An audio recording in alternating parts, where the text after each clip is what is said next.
Hallo und herzlich willkommen bei Real Talk bei Gigi. Freunde und alle, die es noch werden wollen, lasst ein Abo da. Ja, die Frage, die wir uns heute stellen: Warum wird dieser Krieg jetzt geführt? Was soll das alles? Passieren nicht schon genug kranke, satanistische Dinge auf dieser Welt? Jetzt ist die Frage: Was wollen Sie damit bewirken? Was wollen Sie damit bezwecken? Was ist der Hintergrund? Ist es alles nur Ablenkung? Werden Menschen einfach wieder nur geopfert für irgendwelche Planspiele, 5, 6D Schach? Das ist die Frage, die wir uns stellen sollten. Aber eins ist klar: Am Ende des Tages leiden wieder die normalen, kleinen Menschen, die Gottes Wesen sind. Gott ist in uns allen. Und wir sollten uns nicht mehr spalten lassen von diesen Eliten, die ganz andere Dinge im Schilde führen, als wir glauben. We have hit 2 children's schools. We have bombed 2 children's schools. 63 dead children, girls, little girls dead. Their mothers waiting for their daughters to come home. They sent their daughters to school on the belief that there wouldn't be a war because there was diplomacy going on, that there wouldn't be a war because Marco Rubio said he was traveling to the region on Monday. So they sent their girls to a school. The girls were in school and we bombed it. And we bombed another one. There's 100 girls buried under that rubble being dug out now. Girls that will not survive. This is the horror of war. But what I'm trying to say is, at least when I was involved in the bombing of the Amaria shelter, we did our damnedest to make sure that it was a military target. We were wrong, and it haunts you forever. What in God's name could lead us to bomb 2 girls' schools? I'm involved in this. I did this for a living. I know you don't make those mistakes.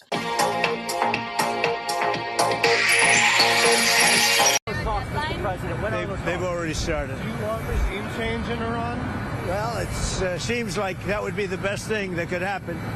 For 47 years, they've been talking and talking and talking. In the meantime, we've lost a lot of lives while they talk, and legs blown off, arms blown off, faces blown off. It's been going on for a long time. So let's see what happens. In the meantime, we have tremendous power has arrived. And additional power, as you know, another carrier is going out.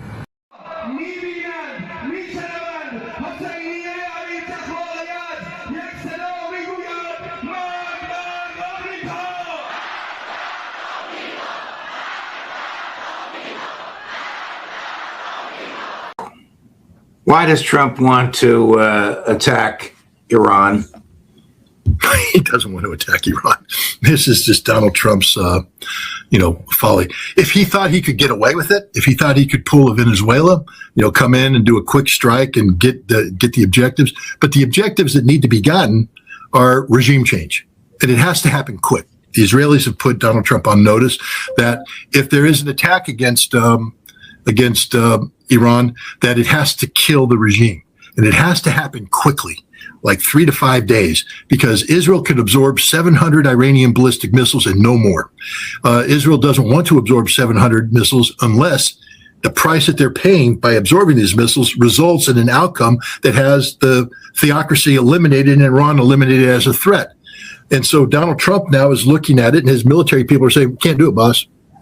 Can't accomplish that. That mission cannot be accomplished." He's sending all the ballistic missile defense forces in the region. It's not enough. His experts are saying, boss, during that 12-day war, we had all the THAAD batteries and the Patriot 3 batteries integrated with the Arrow 3s and David Slings and the Aegis, and we couldn't stop the missiles. Now you're sending in resources to the Middle East that aren't nearly what we had to defend Israel, and you think they're going to defend our bases? Isn't going to happen, boss. If we go to war, they're going to take out our bases, and thousands of Americans are coming home in body bags. And we can't win this war. It's going to last forever. And Donald Trump, finally, his brain went, that means I lose the midterm. And now we come to the real crux of the problem. This is about American politics. Donald Trump's already in trouble because of Milwaukee. I mean, ICE is in Minneapolis. Minneapolis. I'm sorry. ICE has destroyed his credibility, and there's a good chance he's going to lose the House just on ICE alone. Now, if he gets us involved in a war with Iran, where thousands of Americans die, and it's a long, dragged out dragged out fight, costing us hundreds of billions of dollars, no end in sight, thousands of American dead. He's done. And by done, I mean, he doesn't just lose the House. You lose the House, you're going to be impeached every day of the week for the rest of his term. That's just the reality. Democrats said that's going to happen. You lose the Senate, you can become convicted. We're looking at, we have plans in place to generate, crises, political crises inside Iran that will get people into the streets and repeat that scenario.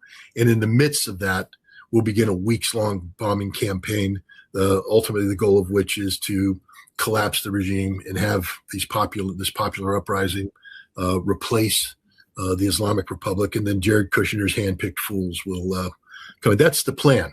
I don't see it succeeding. I think the Iranians, have effective measures against it, but that's the plan. And right now, I think the CIA is telling Trump, we don't have,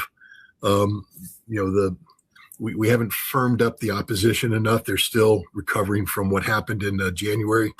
And, we don't have the military saying we don't have the targeting deck down. And so Trump is using the negotiations as a means of, dragging out the process. But I would bet a dime to a dollar that the moment the lights turn green on targeting and opposition, connectivity, that he'll pull the trigger and we'll begin bombing Iran. So Trump has no serious desires to resolve this diplomatically, and no route to resolve this diplomatically.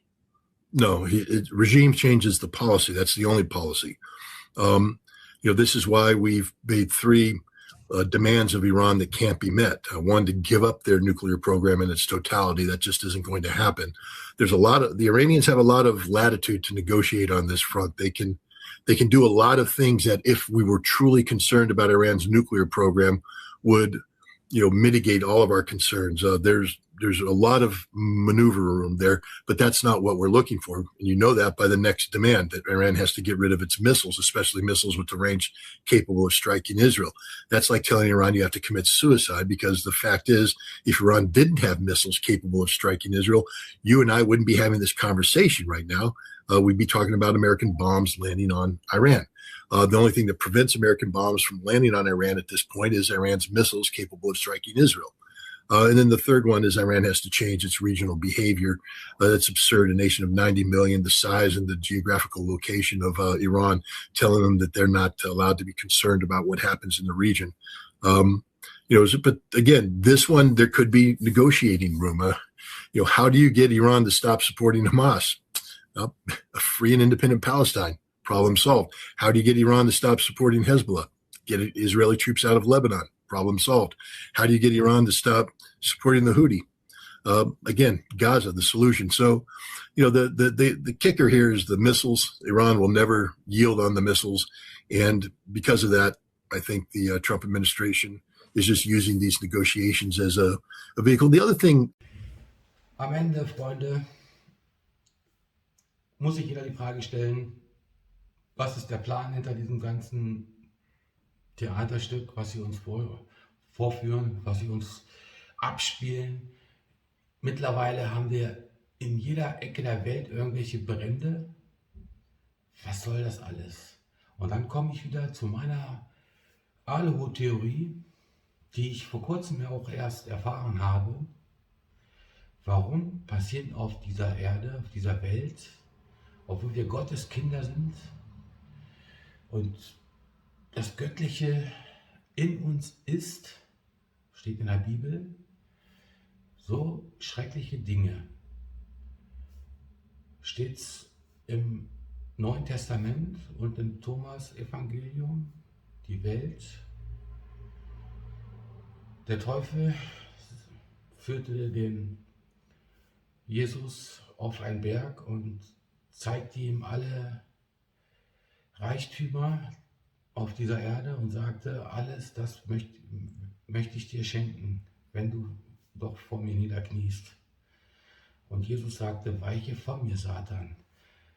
Die Frage, die wir uns jetzt stellen sollten, wenn der Teufel Gott das alles schenken würde, denkt mal drüber nach. Lasst ein Abo da für Retalk.